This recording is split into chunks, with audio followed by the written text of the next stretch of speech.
This program is for discussion purpose only. Business Plus TV or any of our anchor does not bear any responsibility or liability towards the content.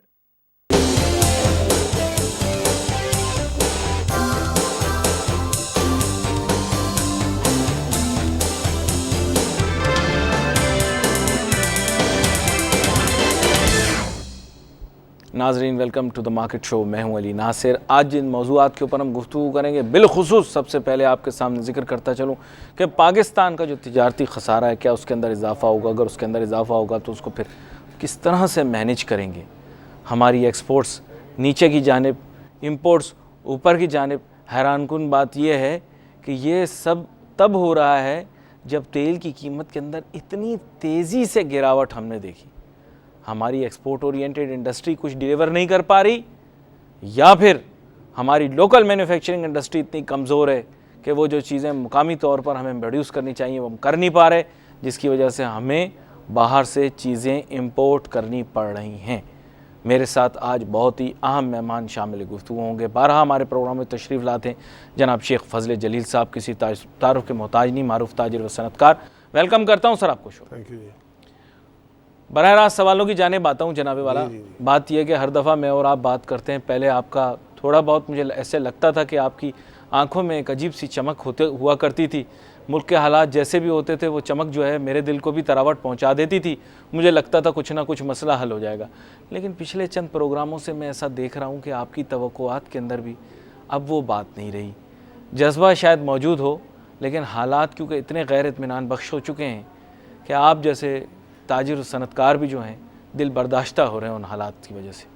बात आपके सामने रख देता हूँ जी, सवाल यही रख देता हूँ आपके सामने। मायूस तो खैर अब भी नहीं है, अल्लाह की ज़ात से उम्मीद है कि सब चीज़ बेहतर होगी।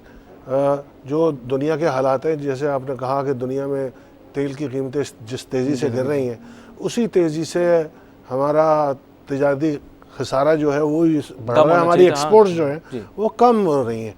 उसकी बुनियादी वजह है कि दुनिया में जो कुछ हालात हैं इस वक्त, दुनिया में ख़रीदार कहीं है नहीं। जो और कुछ हम बनाते हैं वो कोई ऐसी चीज़ नहीं है कि दुनिया उसके बगैर ज़िंदा नहीं रह सकती। अमेरिका जैसा मुल्क, तरक्की याफ्ता मुल्क, चीन जैसा मुल्क जो मिलिट्री हार्डवेयर्स बनाते हैं, उनके लिए मौक़े हर वक्त मौजूद है, उसका बाजार हर वक्त मौजूद है। और आप देखें कि इसके बावजूद कि अमेरिका की अपनी इंडस्ट्री बहुत नीचे चली गई है, लेकिन वहाँ पर फिर भी जॉब्स कुछ ना कुछ क्रिएटेड हैं, अच्छे हैं। और उनकी एक सेक्टर जो है वो बड़े तेज़ी से ऊपर जा रहा है, दैट इज़ आर्मामेंट्स, जहाज़ों, जंगी साजो सामान। हमारे कोई ऐसी चीज़ है नहीं, हम ज़्यादातर डिपेंड कर रहे हैं टेक्सटाइल के ऊपर, और टेक्सटाइल का दुनिया में बहुत बुरा हाल है। हमारे यहाँ कॉस्ट ऑफ डूइंग बिज़नेस जो है वो बढ़ता जा रहा है। इसके बावजूद कि हमने तेल की कीमतें हमारे ड्रास्टिकली कभी किसी वक्त हुआ करती हैं, डीज़ल इस वक्त होता था 112, 13, 14 रुपये, आज वो 71 रुपये पे है। तब भी हमने अपनी बिजली की कीमतें जो हैं कम नहीं की हैं। तो हम कहाँ से कम्पेटिटिव होंगे दुनिया में, कहाँ से अपना माल लेके बेचेंगे? बुनियादी चीज़ ये है, गवर्नमेंट को इस तरफ तवज्जो देने होगी। गवर्नमेंट सिर्फ और सिर्फ एक ही तरफ फोकस्ड है, अनफॉर्चुनेटली। जो पहले मियाँ नवाज शरीफ की रजीम जो जब भी आई है वो नहीं थी, वो चारों तरफ देखती थी। जो इस वक्त फोकस है, जस्ट कलेक्ट द मनी, और वो सिर्फ पैसा इकट्ठा करने की, यानी जहाँ नहीं, मुल्क की फलाह बहबूद के लिए पैसा इकट्ठा करने की बात कर रहे हैं ना आप? नहीं, मुल्क के लिए होना चाहिए, जो कि नहीं हो रहा। किसको दिखाने के लिए हो रहा है? हम तो दुनिया को दिखा रहे हैं, हम IMF को दिखा रहे हैं कि देखें हमारे पास कितना पैसा जमा हो गया, हमारे रिजर्व्स कितने हो गए। हम तो अपनी इंडस्ट्री का गला घोट के, लोगों का गला घोट के जमा कर रहे हैं पैसे। तो इस तरह का अगर आप शो देंगे दुनिया को, और ये तरीक़ाकार रखेंगे, आपकी एक्सपोर्ट्स कहाँ जाएंगी? नॉन कन्वेंशनल साइड पे टेक्सटाइल के अलावा हमारी कोई एक्सपोर्ट ऐसी काबिल ज़िक्र है नहीं। हमने इंडस्ट्री डेवलप नहीं की। हिंदुस्तान बराबर में है, उसका ग्रोथ रेट आपने कल देखा, परसों बजट आया उनका 7.5% की वो बातें कर रहे हैं। उस पर भी मुतमईन नहीं है? उस पर भी बिल्कुल नहीं है। और दे गोइंग अहेड। हम एक रीजन में, हमारा 4 का झगड़ा नहीं खत्म होता, हम 4-5 वाले झगड़े नहीं खत्म हो रहे हमारे। हम तो मेरा ख्याल है 4 पे भी शायद पहुंच जाए। शायद जो ये कह रहे हैं कि 4 पे पहुंचेंगे, अल्लाह करे पहुंच जाए। नहीं, रखा तो मेरे ख्याल 5 का होगा, लेकिन अब रखा है 5 को। वो सारे एम्बिशियस फिगर्स रखते हैं, फिर लोगों से सच भी नहीं बोला जाता। फैक्चुअली बात तो ये है।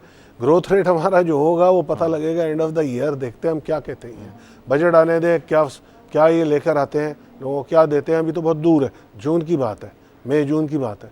नहीं, आपका दिल वैसे, आप इतना तिजारत सनत को इतने बगौर देख रहे हैं इतने अरसे से, ये बोल देते हैं 5% से बढ़ा देंगे, 4% से बढ़ा देंगे, तो बेसिकली चलो ग्रॉस डोमेस्टिक प्रोडक्ट में भी कुछ उसमें झोलझाल हो सकती है, लेकिन असासा लगता भी तो कहीं दिखाई देना चाहिए ना। पिछली दफा भी मैंने आपसे पूछा था, कोई फैक्ट्री लगती भी तो दिखाई देनी चाहिए। असासी जा रहे हैं रियल एस्टेट के अंदर, जहाँ पैसे हैं, जहाँ सट्टा है, जहाँ रिटर्न ज्यादा है, लेकिन प्रोडक्टिव नहीं है ना वो। प्रोडक्टिव अपने अंदर से वो क्या निकल, कुछ नहीं निकलता। एग्रीकल्चरल लैंड जो होती है वो प्रोडक्टिव है, अगर आप उसकी बाइंग एंड सेलिंग कर रहे हो तो हिंदुस्तान ने उस पर बहुत इस वक्त फोकस किया। वो कहते हैं हम डबल कर देंगे इनकम अपने किसान की।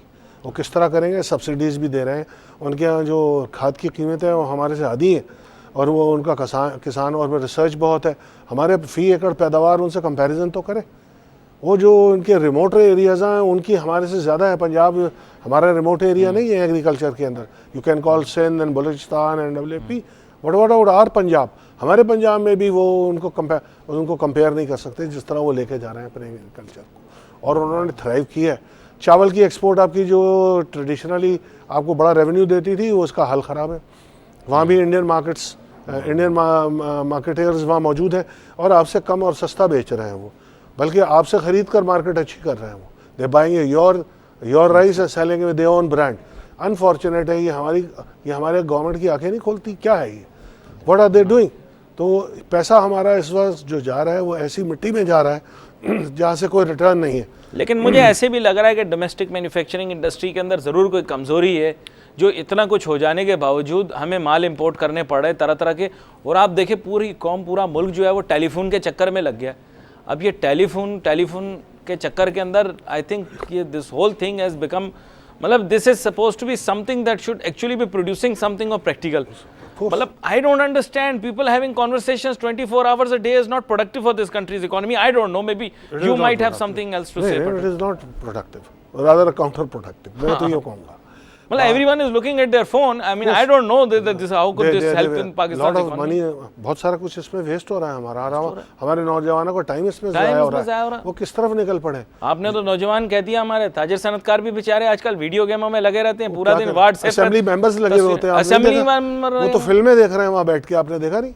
टीवी पे वो फिल्में देख रहे हैं आपने। तो क्या लेकिन ये हमारे इंपोर्ट को बर्डन कर सर चक्कर ये है कि आप मतलब लेटेस्ट, आप मुझे बताएं यूरोप अमेरिका के अंदर भी हम चाहते, इतने लेटेस्ट टेलीफोन, हर आदमी टेलीफोन बदलना चाह रहा है 1 महीने 1.5 महीने के बाद। इंपोर्ट बिल तो बढ़ेगा ना मेरे ख्याल से। इंपोर्ट ही हो रहे हैं ना सर टेलीफोन, लोकली तो हम नहीं प्रोड्यूस अपने कर रहे हैं ना। वो मुल्क अपने आप प्रोड्यूस कर रहे हैं। अगर वो चाइना का वो जो जितने मैन्युफैक्चरिंग बड़े इदारे हैं वहाँ पर टेलीफोन के, इसके दे कॉल्ड देम के जी आप यहाँ बनाए, हमारे जॉब्स क्रिएट होते हैं उसके साथ। हमने नहीं बुलाया अभी तक, हमने नहीं बुलाया। हमारे यहाँ तो कुछ भी नहीं बनता, उसकी कोई भी चीज़ नहीं बनती टेलीफोन की। क्या बना रहे हैं हम? Nobody is thinking towards that. हमारे यहाँ तो focus, I don't know what they are doing. हमारे यहाँ जो लोग बैठे हुए हैं इस वक्त फाइनेंस को कंट्रोल कर रहे हैं, अनफॉर्चुनेटली उनका सिर्फ अपनी वही फोकस है, and they're very powerful now. And they must be very happy because they're earning a lot of revenue. Every time you fill in the card or pay your bill, they get money. They're happy, they're okay. Pakistan में ज़्यादा companies जो हैं कोई भी नहीं withdraw की, सब यहाँ मौजूद है। सुन रहे थे कि चाइना मोबाइल को घाटा हो रहा है, फलानी कंपनी को हो रहा है, इसको हो रहा है, but they all sitting, they are all happy, they have buyers. Telephone की बात आपने सही की है। तो सर वो तो सर्विस ओरिएंटेड हो गया ना, इंपोर्ट की तरफ अगर आप देखें तो ये सारा इंपोर्ट का गेम है सारा। इंपोर्ट भी अगर आप उधर देखें इंडस्ट्रियल सेक्टर्स की तरफ, तो वो इनकी इंपोर्ट डाउन, कंज्यूमर गुड्स की बढ़ी है। Consumer goods sir capital good तो हमारे पास है नहीं। अच्छा एक मेरा बड़ा चुपता हुआ सवाल, आपने क्यों कंज्यूमर गुड कह दिया, मैंने बड़ा चुपता हुआ मेरे जहन के अंदर ये बात है। बात ये है कि हम इतने अरसा हो गया सर पाकिस्तान को आज़ाद हुए 1947 के बाद से, कैपिटल गुड्स हम क्यों नहीं मैन्युफैक्चर कर रहे हैं? हम मैन्युफैक्चरिंग के लिए कोई मशीनरी क्यों नहीं बना रहे? हम ऐसी गुड्स क्यों नहीं प्रोड्यूस कर रहे हैं जो मजीद आगे आपको और कोई गुड बनाने के काम आए? कोई बेसिस दी है लोगों को, कोई एनवायरनमेंट दिया है आपने लोगों को? आज अगर इंडस्ट्रियल प्लॉट अगर ख़रीदने जाएँ तो जो करंगी का इंडस्ट्रियल एरिया, वहाँ कम से कम कीमत 10 करोड़ रुपए है एकड़ की। सर क्योंकि वो अनप्रोडक्टिव हो गया ना, जब आप स्पेकुलेशन शुरू हो जाए तो अनप्रोडक्टिव काम शुरू हो जाता है। हाँ, लोगों का ट्रेंड जो है इस वक्त वो उस इंडस्ट्रियल एरिया में बैठते हुए भी ये है कि इसको हम किसी कमर्शियल वेंचर में तब्दील कर लें।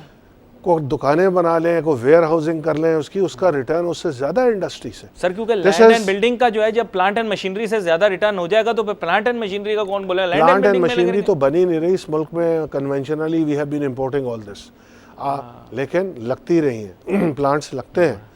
चाइना देखें, आज यूरोप मशीनरी कुछ हद तक तो खुद बनाता है, बाकी ऐसी मशीन्स जो वो अनप्रोडक्टिव है उनके लिए प्रोड्यूस करें, they buying from China, Korea, Taiwan, elsewhere.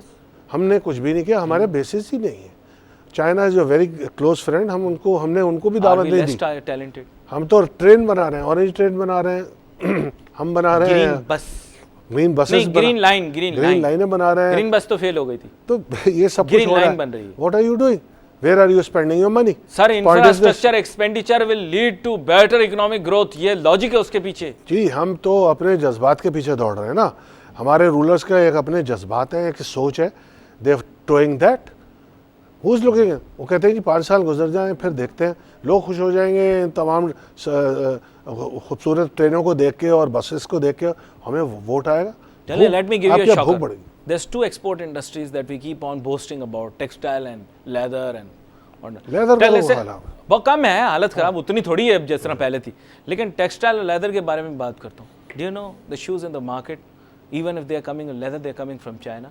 Do you know the textile that we are wearing for or using for our home textile pieces locally in the domestic market is coming from China? How are they able to manufacture so efficiently that they are selling to us in pennies and we are not able to do it? ये logic है ना sir इसके पीछे ये है कि the cost of doing business is less than half there. उनके यहाँ लैंड सस्ती है, उनके यहाँ बिजली सस्ती है, उनके यहाँ पानी सस्ता है, उनके यहाँ गैस मौजूद है, उनके यहाँ एनर्जी मौजूद है। आपने क्या किया इस 5-6 सालों में, 10 साल 11 साल में क्या किया? सॉरी टू से from the right days from Musharraf हमारे कोई बिजली का कारखाना ही नहीं लगाया उन्होंने, सिवाय इसके कि हमने अपनी कंपनियां बेच दी कि भाई आओ यहाँ पर और प्रॉफिट कमाओ। What are you doing? आज खबर है, सच रोजी पिक्चर्स हम ऐसा दिखा रहे हैं, पाकिस्तान की मईशत पता नहीं कहाँ से कहाँ पहुँच गई। आप ये देखें कि 4 रुपए की समरी गई है बिजली का कम करने की, कहते हैं के इलेक्ट्रिक पे इसका इतलाक ही नहीं होगा। क्यों नहीं होगा भाई? यह इंडस्ट्री नहीं है, क्यों नहीं होगा? Home are there trying to benefit, किसके लिए वो काम हो रहा है?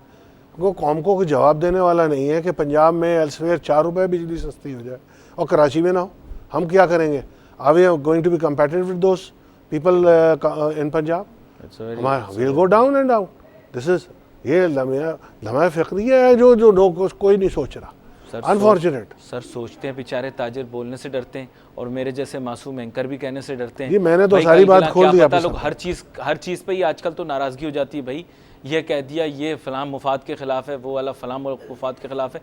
एक तो आज तक मुझे ये नहीं समझ में आया कि मुल्की मुफाद और ज़ाती मुफाद के अंदर क्या फ़र्क है। आपने कौन सी ऐसी बात की है जो झूठ है? आप मुझे बताएं। एक शिप लाके इन्होंने खड़ी कर दी सर कराची के समुंदर पे, हैं बंदरगाह के ऊपर। वो शिप यहाँ खड़ी रही, मैं भी देखता रहा, आप भी देखते रहे, उसने बिजली कोई भी नहीं बनाई, ना खरीदार उसको लेने के लिए तैयार। तो हमारे साथ तो ऐसे ऐसे तमाशे हुए हैं सर, तो हमारे यहाँ कौन जवाब दे? किसी ने जवाब ही नहीं दिया। कौन क्या बोलता? कोई बेचारा, सभी चुप रहे, सब देखते रहे। एक दिन वो शिप यहाँ से जनाब हाँ वो यहाँ से निकल गई, उसका नाम कड़ाके निकाल के चली गई, जैसे कहते हैं ना पंजाब में कड़ाके कर देते हैं। अरबों खरबों का पाकिस्तान को टीका लगा गई, चूना लगा गई। जिन्होंने कमाना था उस डील से वो कमा गए और उन पे कोई किसी ने उंगली नहीं उठाई, ना नैब कहीं है और ना कोई और इदारा है जो देखे भाई गए कहाँ, पैसे क्यों आई थी, किसी ने पकड़ा? No, they will never be caught. फीते काट रहे हैं आज भी, होगा ही जगह के ऊपर। It is very unfortunate. अच्छा, जो दूसरी आम चीज़ मैं आपकी तरफ लेकर आता हूँ सर, बात ये कि मुझे तो बचत करनी चाहिए थी। चलो ऐसे ही मैं कहता हूँ जट मैथमेटिक्स में से कहता हूँ, जट का हिसाब, जट मैथमेटिक्स आपके साथ करता हूँ। बात ये है कि आपने कहा इम्पोर्ट बिल फलां होगा, हमारा ऑयल इम्पोर्ट बिल इतना होगा। चले ना करते हुए मैं कहता हूँ अगर बचत की तो 2 से 4 अरब डॉलर की तो बचत की होगी, इतनी तो की होगी, कम से कम भी की होगी। वो बचत की तो उसका एडवांटेज कहीं दिखाई देना चाहिए ना, आपके जो ट्रेड गैप है उसको नैरो कर देना चाहिए था। ये सिलसिला कुछ मुझे लग नहीं रहा। ये तो मैंने इस वजह से मौजूद रखा कि अब साल के आखिर में क्या होने वाला है। और हमने कहा ताजिर सनतकार बुरा ना मानिएगा, कभी कभार आप हो सकता है बुरा मानिए। आपने बोला ताजिर सनतकार को बिठाओ तो सही, हम ट्रेड करके दिखाएंगे, लें करके दिखा दें। वो वहाँ जाके भी शिकायत ही करनी है तो फिर आप किसी को भी बिठा दें। फिर वहाँ पर अगर शिकायत ही करनी है किसी ने जाकर तो फिर किसी को भी बिठा दें। जो बेनिफिट होगा उसका टिकल डाउन इफेक्ट तो सरकार ने देना है ना। आप जिसकी बात कर रहे हैं, जिनकी प्राइस ऑयल की प्राइस ऑयल बिल कम हुआ है, उसका जो बेनिफिट है वो नीचे आना चाहिए था, वो नहीं आया, वो आवाम तक पास ऑन नहीं हुआ। सर वो कह रहे हैं हमने इलाकाई बुनियादों पर सबसे ज़्यादा कमी की, या कमी इतनी की कि हमने आवाम को ट्रांसफ़र की इलाकाई बुनियादों के ऊपर, और मतलब हमारे जो ख़ित्ते के हिसाब से, एशियाई ख़ित्ते के हिसाब से आपको इतना सस्ता तो दे दिया। 60 के टेंस के अंदर हम मूव कर रहे हैं, पहले हम 110 के टेंस में मूव कर रहे थे। तो वो ये बोल रहे हैं कि हमने इतनी तो एनर्जी कम कर दी, अब किस बात की शिकायत है तो आपको? इनका कौन सा कमाल है इसमें, और क्या करेंगे? कमाल नहीं, यानी ये चाहते थे कि बैरल जो है $27 पे आए, और आवाम को अगर 110 रुपये से हमने 70-71 रुपये अगर एनर्जी कर वो गैस कर दी है, पेट्रोल कर दी है, तो बड़ा कमाल किया हमने। वाई सर, बोलने वाले तो कह रहे हैं कि इस ये प्राइस भी अनजस्टिफाइबल है, it should be at least 20 rupees lesser than this. आपने अगर कैलकुलेशन में जाए तो 20 रुपये अभी भी ज़्यादा है, बोल रहे थे। तो ट्रिकल डाउन इफेक्ट जो है आवाम तक कहाँ आ रहा है? और एनर्जी का आपने बता दिया कि एनर्जी के अंदर वो ट्रिकल डाउन इफेक्ट आया ही नहीं, वो बिल्कुल नहीं आया। तो क्या हुआ, इन्होंने किसी को फ्री हैंड दिया कि भाई ये दे आर नॉट। पता नहीं आपसे बात हो रही थी, किसी और ताजिर सनतकार से बात हो रही थी, उन्होंने कहा कि हमारा कॉस्ट कंपोनेंट का 20% तकरीबन एनर्जी की तरफ जाता है, कुछ ने कहा 40% जाता है। यस, मैं कुछ कह नहीं सकता। देयर सकता। आर इंडस्ट्रीज जिसका इतना बड़ा कंपोनेंट है मैन्युफैक्चरिंग के अंदर एनर्जी का, देयर आर सर्टेन इंडस्ट्रीज। आप अगर लेकिन 20% तो होगा ही होगा, मिनिमम बिल्कुल है, इतना तो होगा ना, एक मैं वैसे बात कर रहा हूँ। बिल्कुल है। दूसरा, अगर आप उसको एनर्जी को कम करते हैं तो सडनली हमारी इंडस्ट्री वायबल हो जाएगी, हम एक्सपोर्ट के काबिल हो जाएंगे। पावर प्लांट वाला भी बड़ा झगड़ा था कैप्टिव पावर प्लांट का। जी जी जी, कि कैप्टिव पावर प्लांट लगाएंगे, ये उसके लिए मेरे ख्याल से आप लोगों को गैस अवेलेबल नहीं है। प्राइसेस, अगर कोई ऑयल बेसिस पे कोई जनरेशन करता है, कोई प्लांट लाता है, देयर इज कश्तियां भर भर के गैस ला रहे हैं। जी, ला रहे हैं, कश्तियां भर भर के गैस आ रही है। आज भी इंडस्ट्रियल कनेक्शंस पे बैन है, आपको मालूम है ना। तो अब आ गई ना एलएनजी, अब आप टेंशन नहीं ले, अब आ जाएगी, गैस ही गैस होगी यार। Government should announce it. बल्कि आज तो मैंने सुना बिल्डिंग के नीचे पानी की टंकी में गैस भर गई, इतनी गैस हो गई पाकिस्तान में। मैं आपको बता रहा हूँ, यही का वाकया सुबह का आपको बता रहा हूँ। जी जी, कि इतनी गैस हो गई, आपने भी सुना होगा। कोई पाइपलाइन गैस की लीक कर रही होगी बेचारे, क्या शुक्र है धमाका नहीं हुआ, नहीं तो कोई कैजुअलिटी हो जाती है, अल्लाह माफ़ करे, ऐसा होता है। वो तो पानी के टैंक्स में अक्सर बन जाती है, और वो कोई अगर माचिस की तीली दिखाए तो ऐसा बीन एक्सीडेंट। अब लेट अस टॉक कि ये हमारी इंडस्ट्री जो है वो ग्रो बिल्कुल नहीं कर रही। Really it is not growing. तो how they are showing figures of LSM and all this, large scale manufacturing के फिगर्स आपके पास सामने आ गए कि पिछले 2 साल से वो डिक्लाइन है उसके अंदर। Large scale industry, nominal growth तो दिखाई जी, बड़ी मार्जिनल तो सॉरी नॉमिनल मार्जिनल ग्रोथ तो दिखाई जी, वो नीचे जा रही है, ग्रोथ कहाँ से हो गई? आप मुझे बताएं, जो वेंडर इंडस्ट्रीज़ है हमारे यहाँ, ऑटो इंडस्ट्रीज जो है उसमें थोड़ी सी तरक्की देखने में आई थी कि ये कहीं जाके, क्योंकि हमारे यहाँ जो 2 व्हीलर्स हैं उनकी बूम है इस वक्त, वो इसलिए कि चाइना ने बहुत सारी चीज़ें हमें। लेकिन रिजल्ट इकोनॉमिक के अंदर, उसकी इकोनॉमी के अंदर क्या कंट्रीब्यूशन है उसकी? कंट्रीब्यूशन सिर्फ इस हद तक है कि साइकिल से गरीब आदमी जो है वो मोटरसाइकिल पे आ गया है, ये तो है, उसका स्टैंडर्ड ऑफ लिविंग कहीं नज़र तो आता है। उसके साथ बहुत सारे और मसाइल नज़र आ गए। फिर उसके साथ जो वेंडर इंडस्ट्री जुड़ी है छोटी मोटी, उसने थोड़ा सा ग्रो किया है। तो always not a dark side, I tell you. लेकिन लार्ज स्केल इंडस्ट्री जो है मैन्युफैक्चरिंग सेक्टर है वो आपके डिक्लाइन पे है। What happened to cement? Cement के ऊपर आपको बिजली चाहिए, आपको गैस चाहिए, जो आपके लेवल नहीं है। आप अगर दें उनको तो मे बी बिकम कंपेटिटिव, और दुनिया में जितना का बस्ता है सीमेंट का, उससे हम सस्ता बेच के अपने पड़ोस मुल्क में, हिंदुस्तान में बहुत डिमांड है आपकी सीमेंट की। सर हमने तो पॉम्पेन बड़ा शोर मचाया था कि हम वहाँ बेचेंगे सीमेंट, कहाँ बिकी? कुछ भी नहीं गया मेरे ख्याल। आपकी सीमेंट महंगी हो गई, आपकी सीमेंट महंगी। तो ये 14 अरब डॉलर जो इंडिया गए 3 साल के अंदर, गलत जराए ने बताया होगा, ये फिर किस चीज़ के गए? अगर ये ट्रेड के भी नहीं गए तो फिर किसने भेजे, कौन है?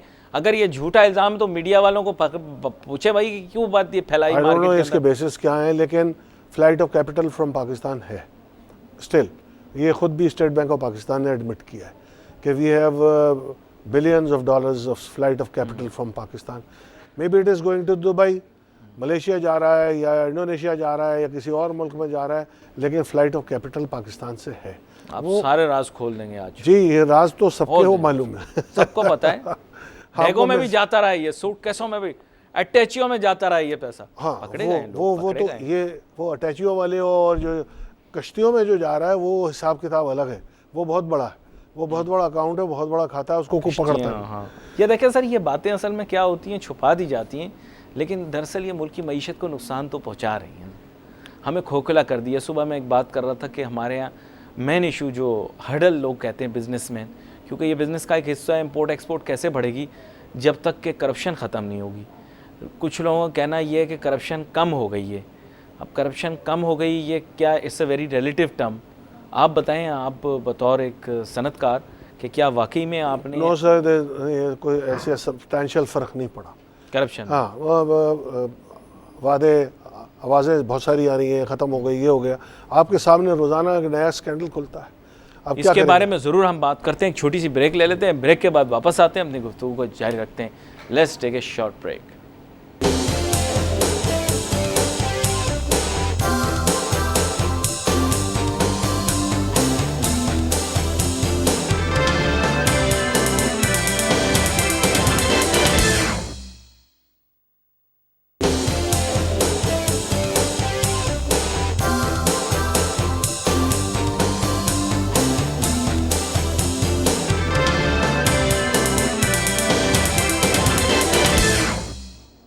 नाजरीन, welcome back after the break. गुफ्तगू हमारी जारी है, शेख फजल जलील साहब के साथ बात कर रहे थे हम ब्रेक पे जाने से पहले करप्शन की, लेकिन सर अब इसके ऊपर बात कर करके मैं थक गया हूँ। होना वोना इस पर कुछ भी नहीं है, बिला वजह आपका और मेरा दोनों का वक्त सर्फ होगा। और अब हमारे ताजिर सनतकारों को भी ये चीज़ तस्लीम तो नहीं करनी चाहिए, लेकिन अब इस चीज़ को समझ लेना चाहिए कि अब एक कौम या मुल्क अपने हाथ से रिश्वत को नहीं ख़त्म करना चाहती, इकनॉमिक टेररिज्म को ख़त्म नहीं करना चाहती, तो 2 लोग, 3 लोग, 4 फ़र्द, 5 फ़र्द, 100 फ़र्द मिलकर क्या कर लेंगे।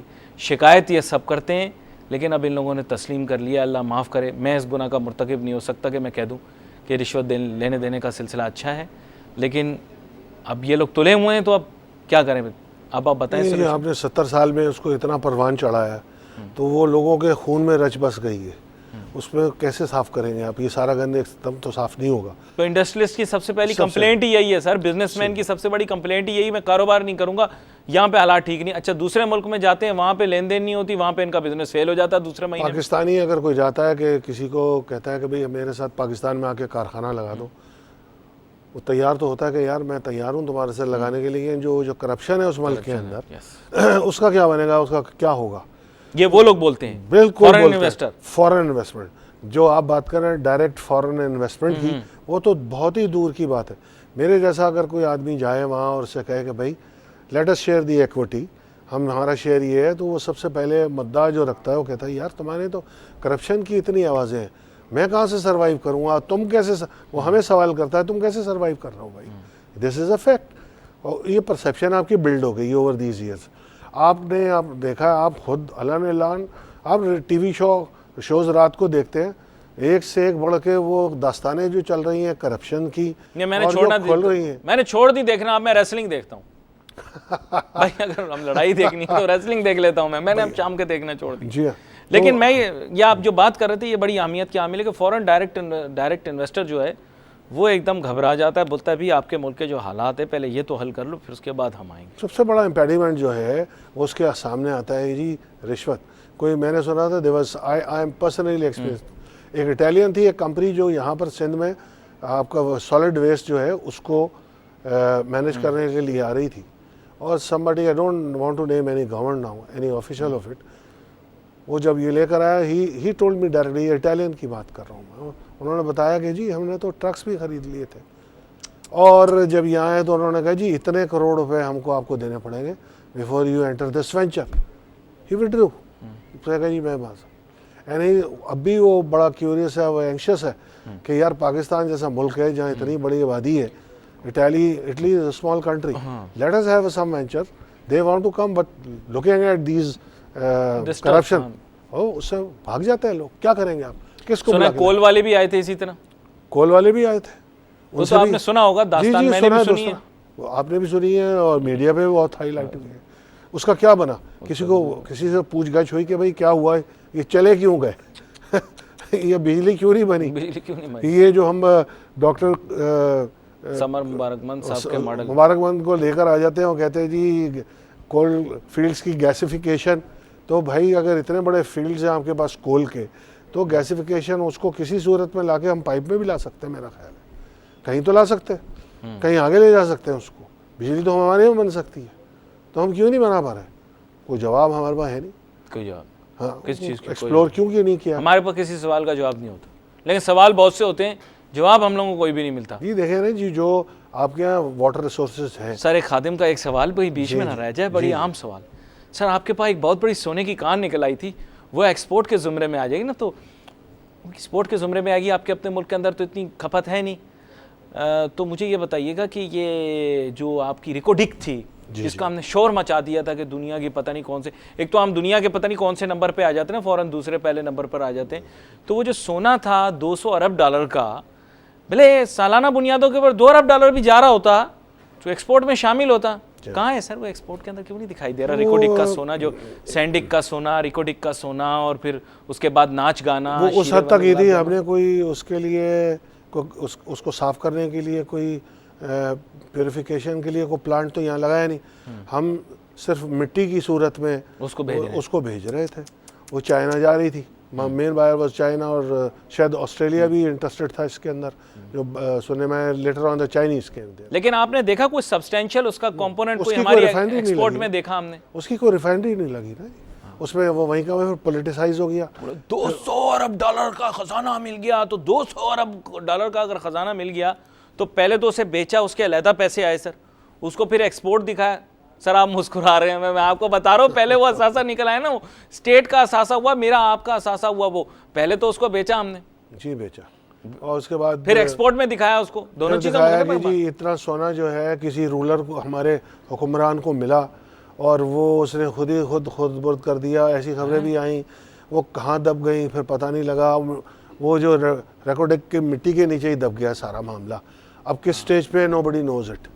अब they are not focusing on it, शायद किसी वक्त कोई और आए। रिमेंबर द यूएन क्राई जो इन्होंने क्रिएट की, वो मेरे ख्याल जो कंपनी थी वो परेशान हो गई, शोर मचा दिया ना। 200 अरब डॉलर केस चला गया था ना जी, it went to the court, it went to Balochistan, हो गया ना फिर उसके बाद नहीं हुआ। कहाँ हुआ सेटल? अभी भी कोई नहीं है। वो तो सियासत की नज़र हो गया, कौन चाहता था कौन नहीं चाहता था।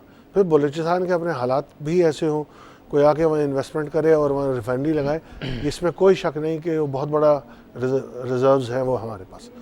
जहाँ सोना निकलता है वहाँ कॉपर भी होता है, बड़ी तादाद में कॉपर। सैंडिक भी है ना हमारे, सैंडिक भी तो कॉपर और गोल्ड साइड बाय साइड होते हैं। तो ये हमने खुद यहाँ पे उसको रिफाइन करना था। सर तोबा, इस तरह की मैंने सियासतदानों से बातें सुनी ना कि इतने टन सोना निकला है, यकीन करें मैंने वो ग्लोबल रिकॉर्ड निकाले, मेरे ख्याल दुनिया के अंदर इतना सोना माइन नहीं, मतलब जिस तरह की बातें ये लोग कर रहे थे, मैं तो यकीन करें परेशान हो जाता हूँ। जो चीज़ें मैं सुनता हूँ यहाँ पे और कमअक्ली देखता हूँ हमारे यहाँ अरबाब इक़्तिदार के अंदर, कुछ ऐसे अफराद की जिनको कोई मतलब ये कि इल्म नहीं है, या कानून साजी के जो ऐवानों में बैठ सकते हैं या बैठना चाहते हैं, उनकी जो अकल है या उनकी जो आप समझे फ़हम व फरासत है, उसको देख के सर मैं बड़ा परेशान होता हूँ। आप परेशान होते हैं? जी मैं सुनता ही नहीं वो बातें, मुझे मालूम है कि इसका कोई फ़ायदा नहीं है, देर फजूल बातें। ये पब्लिक फीडिंग के लिए, कॉमन मैन के लिए वो यहाँ लाते हैं, लोगों को दिखाते हैं, सुनाते हैं। बहुत सारी चीज़ें अभी भी हो रही होंगी, और होता एंड रिज़ल्ट जो है वो कहाँ। हमने ढंढोरा इतना सारी चीज़ों का, अपने रिजर्व्स का सुना है हमारे पास। We are very rich in mines, no doubt, but there is no exploration of these things. Nobody is coming to invest. Local investor भी आपका अगर चाहे तो रिलक्टेंट है वो जाके भाई रेकोडेक और सैंडिक में जाके एक्सप्लोर करे। दे कैन फॉर्म अपनी कंपनीज बना सकते हैं। बट दैट दे से they require multi-billion dollar investment with the machinery and the stuff that they require, क्योंकि वो बताया कि अमरू अय्यार की दास्तान की तरह ये कोई सड़क के ऊपर नहीं पड़ी होती, अंगूठियाँ के सब आ गए जंबील में जाके जमा कर ली। वो तो उसको एक्सप्लोर करना, फिर रिफ़ाइन करना, जैसे आपने बताया उसकी रिफ़ाइनरी। वैसे पाकिस्तानियों की गोल्ड रिफ़ाइनरियाँ हैं, ऐसी आपको बता रहा हूँ, मेरी इन्फॉर्मेशन के जो मैंने सोशल मीडिया में वो इस हद तक हैं ज़रूर हमारी रिफ़ाइनरियाँ, पाकिस्तान में नहीं। I know it, they people doing. वहाँ से मिट्टी लेकर आते हैं, उसकी एक प्राइस है, उसको बड़े पुराने मेथड से इलेक्ट्रोलिसिस मेथड के ज़रिए उसकी मिट्टी को उससे अलग कर देते हैं, कॉपर अलग हो जाता है, वो रॉ फॉर्म के अंदर प्लेट्स बन जाती हैं, and we are selling it to China. Factories हैं, अच्छा। वहाँ से भर के लेकर आती हैं ये सैंड जिसके अंदर नहीं कॉपर। नहीं, रिफाइनरियां पाकिस्तानियों की हैं लेकिन पाकिस्तान में नहीं है सर, मैं तो ये बता, यस, वो तो आप जानते ही ये हैं। बिल्कुल रिफाइनरीज हैं, इन्वेस्टर्स हैं बाहर। बाहर हम जहाँ जहाँ हमारा अपना मफाद होता है, हमने जहाँ कोई 10 अरब की कोई प्रॉपर्टी खरीदी है, हम सिंडिकेट फॉरन बना लेते हैं और बिल्डर बन जाते हैं। टेक्सटाइल का इतना बड़ा यूनिट है, शायद पाकिस्तान का सबसे बड़ा यूनिट, पाकिस्तानियों का सबसे बड़ा यूनिट हो, लेकिन पाकिस्तान में नहीं। जी सही कह रहे हैं आपको पता है एक यूनिट है ऐसा? जी जी जी है, बिल्कुल है, सब जगह फैले हैं पाकिस्तानी। मैं कह रहा हूँ फ्लाइट ऑफ कैपिटल है, अनफीजिबल है, आपके यहाँ हर चीज़ महंगी है। और शिप्स भी हैं सर, मुझे कुछ लोगों ने बताया पाकिस्तानियों की शिप्स भी हैं। जी जी जी, लेकिन वो पाकिस्तान में नहीं है। शिप्स तो वो मतलब हमारे फ्लैग की नहीं है, वो किसी और फ्लैग की है। वो तो फिर कहीं और रजिस्टर कराते हैं ना, सिंगापुर और हांगकांग में करा लेते हैं, तो वो they find more benefit over. Sir तो मेरी इकोनॉमी का तो बुरा हाल हुआ हुआ ना यहाँ पे, आप मेरी इकोनॉमी का बुरा हाल हुआ हुआ है, एक्सपोर्ट यूनिट नहीं है मेरे पास। आप वोट के जरिए अच्छे लोग लाएं तो सब चीज़ सही हो जाएगी। This is the only solution. Sir वो कहते हैं पहले 500 अरब डॉलर जो इधर उधर पड़े हुए हैं ना पाकिस्तानियों के, जिसमें ताजिर सनतकारों के, वो भी लाएं। ले आए, क्यों नहीं डालती हुकूमत हाथ? 1 रुपया भी, स्विस बैंक से 1 रुपया भी आया आपके पास? सर वो 10 साल से हम सुन रहे हैं कि जी कहाँ का रुपया पड़ा है, अमेरिका में है और जनाब अली स्विस बैंक्स के अंदर है और फलानी जगह है। तो आपका ये ट्रेड फाइनेंसिंग का सारा मसला हल हो जाएगा ना, अगर वो पैसे आ जाएंगे तो फिर ये IMF के आगे पीछे जो $1 बिलियन के पीछे आगे पीछे जाना पड़ता है वो नहीं जाना पड़ेगा। 500 अरब डॉलर की बातें हो रही हैं सर। जी बहुत सारा मफाद जो है वो तरक्की याफ्ता जो ममालिक हैं वो भी नहीं चाहते, वो चाहते हैं पाकिस्तान में जितनी तरक्की हो रही है इसको यहाँ पर रोक दिया जाए, यहीं रोका जाए। The policy of the developed countries as such, आपको कोई हाई फाई प्लांट नहीं देते, वो आपको टेक्नोलॉजी नॉट फॉर सेल, बहुत सारी चीज़ें हैं उनके पास। अगर आप जाएं, वो हिंदुस्तान के लिए कारखाने खुले हुए हैं, हम अगर मांगने जाएंगे हम पाकिस्तान में लगाएंगे तो they will not sell it to you.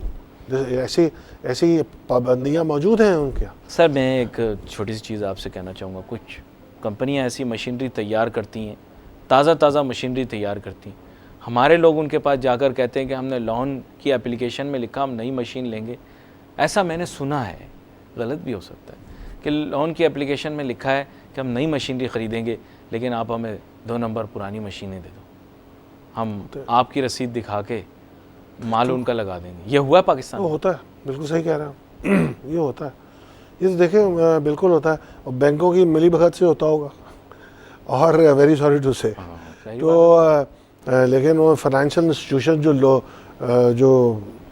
Loan दे रहे हैं, जो लैंडिंग एजेंसीज हैं, उनके इल्म के साथ मिली भगत से होता है। You very right. अब तो दे ही नहीं रहे, अब कहाँ मिल रहा है आपको? प्राइवेट सेक्टर क्रेडिट ग्रोथ कितनी है सर, आप बताएं। आपको लोन ही नहीं दे रहा प्राइवेट सेक्टर को, वो सारा तो सरकार ले जाती है। मेरा ख्याल है अब हमारे यहाँ सबसे नीचे ऐप के ऊपर आ गई है, जो फाइनेंस इंडस्ट्री को तो फाइनेंस ही नहीं हो रही। 6% पे भी आप लेने को तैयार नहीं? ले लें सर, ताजिरों को बोलें ले लें, 6% पे ले लो। 6% पे फीजिबल नहीं ना, वो मशीनरी भी ले आता है, बिजली नहीं देंगे आप उसको। फाइनेंस और सस्ती है सर, मजे 5 उंगलियां घी में सर कढ़ाई में। अभी तो हमारे मुल्क की एक्सपोर्ट बढ़ जानी चाहिए सर, उससे बहुत अच्छी और फील्ड्स हैं जहाँ लोग मोटिवेटेड हैं और वो जा रहे हैं। मैंने इस वक्त सबसे अच्छी जो फील्ड इस वक्त पाकिस्तान में लुक्रेटिव, आपने आज अखबार पढ़ा होगा कि किस तरह प्राइसेस बढ़ गई हैं। नहीं वो तो मैं आपको एक चीज़ बताऊं, दूसरा मसला भी तो सुन लें सर। उन लोगों ने सवाल बहुत भेजे हैं, आपने चूँकि इस तरफ ले ही आए हैं, वो बोल रहे हैं ठीक है जी रियल एस्टेट ठीक है, लेकिन आपने जो एंटी ग्राफ्ट एंटी करप्शन वाला सिलसिला शुरू किया, वो बायर सारे भाग गए हमारे, क्योंकि बायर तो वो लोग थे, देखे ना सर, जो स्पेकुलेशन में कमा रहे थे। अब सच्ची बात यह है कि जिसने प्रॉपर्टी ली है वो तो बहुत खुश हो रहा है, प्रॉपर्टी की कीमत ऊपर जा रही, लेकिन बायर भी तो प्रेजेंट होना चाहिए। ये तो पहले भी हो चुका है मार्केट में। जो बाहर भागे हैं उनकी प्रॉपर्टीज यहाँ है मौजूद, और उनके अपने नाम पे तो नहीं है, फलां के नाम के हैं, उसको डिग आउट कौन कर सकता है प्रॉपर्टीज। लेकिन अब वो फ्रीक्वेंसी नहीं रही ना जिस फ्रीक्वेंसी से पहले चल रहा था ये बिजनेस। बट स्टिल जो और कोई बायर है, उनके अलावा जो कोई बायर है, जो इन्वेस्टर है, वो ज़्यादा लुक्रेटिव रिटर्न्स देखता है। सर वो कह रहे हैं रियल एस्टेट के अंदर बड़े ताजिर बड़े सनतकार जो हैं उन्होंने भी ये काम क्योंकि काफ़ी किए हैं, वो अब कॉलमिस्ट के पीछे भाग रहे हैं, जर्नलिस्ट के पीछे भाग रहे हैं कि आर्टिकल लिखो 10 भाई 22% बढ़ गई है, 10 से लिख 10% बढ़ गई है, लेकिन वो ये लिखवा तो रहे हैं, लेकिन वो रजिस्ट्रार के दफ्तर में सारा पता लग जाता है, सामने जाके खड़े हो जाएं पता लग जाएगा कितना ग्राहक है। पहले आपको पता होगा कि 2009-2010 में होगा, खामोशी का आलम, कोई होता ही नहीं था वहाँ पर, खामोशी होती थी, कोई प्लॉट बिक ही नहीं रहा होता था। फिर देखें आप, साइकिल ऐसे चली। और ये इंडस्ट्रियल प्लॉटों की जो आप बात कर रहे हैं, इंडस्ट्रियल प्लॉट तो तब बिके ना जब सारी आपने बेसिक एमिनिटीज प्रोवाइड की हों, सड़क तक उस जगह पर पक्की है नहीं, आप तो इस चीज से सारी वाकिफ हैं। और उस सेक्टर के प्लॉट ज्यादा बिक रहे हैं जहाँ सड़क नहीं। सर प्लीज ऐसे तो ये देखे, तो ये तो आप समझाएं ना हमारे नाजरीन को। हमारे लोग उसमें एज ए रियल एस्टेट के तौर पे जा रहे हैं, फलां सेक्टर में लगा दें जी वहां पर। तो हम अपने अभी की बात करें, हर जगह कोर्ट कासिम नहीं गया अभी मैं, कोई अब ऐसी प्रॉपर्टी नहीं है जहाँ ये कहेंगे जी यहाँ वेरी डल बाइंग है। No sir, everywhere people are buying, हर जगह लोग बायर मौजूद है। बट इज नो प्रोडक्टिविटी ना, प्रोडक्टिविटी हो नहीं सकती ना। ये ऐसा फील्ड है जो मिट्टी में डाल रहे हैं आप पैसा, उसके लिए कि आपने कोई और फील्ड छोड़ी नहीं है लोगों के लिए। अगर आपने और लोगों को मोटिवेट किया होता कि भाई इंडस्ट्री में आए, कोई और ट्रेड में आए, किसी और कारोबार में आए, किसी इंडस्ट्री बेसिकली तो जनरेट तो वही करती है आपके लेबर इंटेंसिव। सर मुझे तो ताजिर सनतकार बोलते हैं कि हम तो क्रिकेट की तरफ गए थे, लेकिन अभी जो कारकर्दगी रही है क्रिकेट वाली, उसके बाद हमने सोचा कि अब उस तरफ ही नहीं जाना। सट्टे में लगा दिया उन्होंने, दे गिवन फॉर सट्टा, वो तो सट्टा है, जो क्रिकेट है अब तो वो सट्टा रह गया। लेकिन मेरे मुल्क का पैसा इधर जाए उधर जाए, हम उसे प्रोडक्टिवली लगाएं। अच्छा लोकल सर एक गुजारिश खादिम की ये कि लार्ज स्केल मैन्युफैक्चरिंग को मैंने छोड़ दिया, एक्सपोर्ट को मैंने छोड़ दिया, लोकल मार्केट में पोटेंशियल एग्जिस्ट करता है। आप लोकल सेक्टर के लिए, लोकल मार्केट के लिए तो कुछ मैन्युफैक्चर कर दें। कोई लोकल मार्केट के लिए मैन्युफैक्चर करने के लिए तैयार नहीं, उस तक के लिए चाइना से सामान मंगवाएंगे। चाइना तो सारी दुनिया को फ्लड करती है। आप स्टील को देख लें, इस वक्त 20 साल पहले की प्राइसेस आ गई बिकॉज ऑफ चाइना। हमारा स्टील मिल बंद हो गया, हम फीजेबल नहीं रहे। हमने वहाँ एम्प्लॉयमेंट इतनी बनाई हुई, आप कहते हैं कि जी अपनी इंडस्ट्री से जनरेट करें, वो भी नहीं चला सकते। आप सरिया भी जो बिलेट है वो चाइना से इंपोर्ट करके बना रहे हैं। आपकी अपनी स्टील जो है, स्टील मिल वो बंद पड़ी हुई है। क्यों बंद पड़ी हुई है? सस्ती पड़ी। सस्ती इसलिए कि आप लगाने के बावजूद वो वाली सस्ती पड़ी जी। आपने उसमें इतनी ओवर एम्प्लॉयमेंट की हुई है, आपने उसको इतना खोखला कर दिया, आपने BMR नहीं की, आपने मशीनरी नहीं लगाई। सर वो जो नए वाले आए मैंने सुना उनकी भी हालत ऐसी। देखिए जी, 2 प्राइवेट सेक्टर में जो एक तरह के री रोलर्स हैं जो स्टील मिल की जगह कोल्ड रोल्ड और हॉट रोल्ड और ये गैल्वेनाइज्ड स्टील प्रोवाइड कर रहे हैं। They are surviving. चाइना से माल लेकर आते हैं, उस पर उन्होंने एंटी डंपिंग ड्यूटी लगवा दी है तो सर्वाइव, गवर्नमेंट ने लगा दी, वो सर्वाइव तो कर रहे हैं। लेकिन जो पब्लिक सेक्टर फ्लरिश कब करेंगे? फ्लरिश तो दुनिया के साथ होगा, लेकिन दे सर्वाइविंग इट। आई थिंक कि फ्लरिश उस अंदाज में नहीं कर रहे। आप अपना स्टील मिल रिवाइव करें। कौन करेगा? कोई गले में वो घंटी बांधने को तैयार नहीं है। It requires a complete revamp. Of course, you think हमारे पास इतना पैसा है कि हम उसको रिवैम्प कर सकते हैं? कर सकते हैं। इन्वेस्टर हम ला सकते हैं। स्टील इंडस्ट्री तो ऐसी है जहाँ आपको इन्वेस्टर आप मिल जाएगा। अब जो मौजूदा सेटअप है उसको तो चलाए। सर एक और बात भी तो है ना कि आप अगर अपने करेंसी को ऐसे छोड़ देंगे कि वो पहले आपने कहा 98 के ऊपर लोगों के इस्तीफे लेने के लिए आपने 98 से कम करवा दिया, किसी तरह वो बात उनकी झूठी हो जाए, चले ठीक है, अब वो फिर ऊपर चली गई, फिर बीच में आके आपने अटका दी, तो फॉरेन इन्वेस्टर तो फॉरेन ये देख रहा होता है। आजकल सर, आजकल का दौर ऐसा है कि फॉरेन करेंसी फ्लक्चुएशन को सबसे पहले देखता है, बोलता है मैं अपना रिटर्न क्यों खोऊं इनके चक्कर में, अगर इनके कोई इंटरनल इश्यूज चल रहे हैं तो उसके लिए मैं क्यों इन्वेस्ट करूं, जब इनकी कंसिस्टेंट होगी, एक जगह रुकेगी तो मैं आके पैसे लगा दूं। ये बात है ना, किसी हद तक दुरुस्त है। लेकिन अब ये जो कहते हैं अभी भी हमारी जो करेंसी है वो ओवरवैल्यूड है। इसी के हिसाब से बात कर रहा हूं ना सर। तो फॉरेन इन्वेस्टर क्यों आएगा? वो कहेगा मैं अगर यहाँ लगाऊं, रिपेट्रिएट करने जाऊं तो कन्वर्जन करूंगा। अंडर वैल्यूड है जी ये तो। 110 कम से कम इस वक्त आनी चाहिए। जो अगर फाइनेंस के लोगों से आप जाके बात करें तो यही कहते हैं कि भाई हमें लोन तो तभी मिलेगा अगर हम 110 पे लाएं इसको। उनके लिए अट्रैक्टिव तब रहता है। हमारे उनके डायरेक्टिव्स पे हम चलते हैं ना जी। और हमारी जो इकोनॉमी जो है, उन्होंने फार्मूला बनाया सर।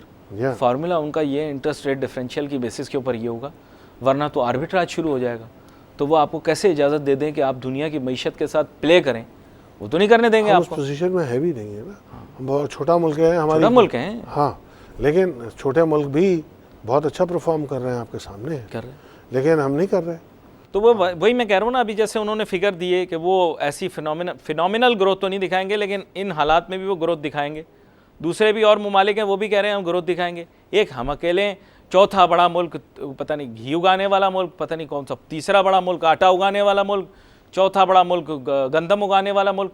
तो ये सब सारी चीज़ें करके मैं क्या करूँगा? मैं वो वियतनाम के साथ अगर मेरा कंपटीशन शुरू हो जाएगा तो मैं क्या करूँगा?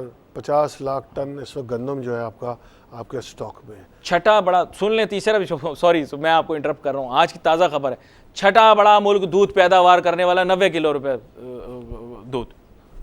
सर सॉरी मैं ये बातें करूंगा क्योंकि बात ये है कि उल्टी सीधे जब लोग दावे करेंगे तो दिल पे जो है वो दिल ठलनी हो जाता है। इसके बाद भी हम, आपको मालूम है, बहुत सारी डायरी प्रोडक्ट्स इंपोर्ट करते हैं।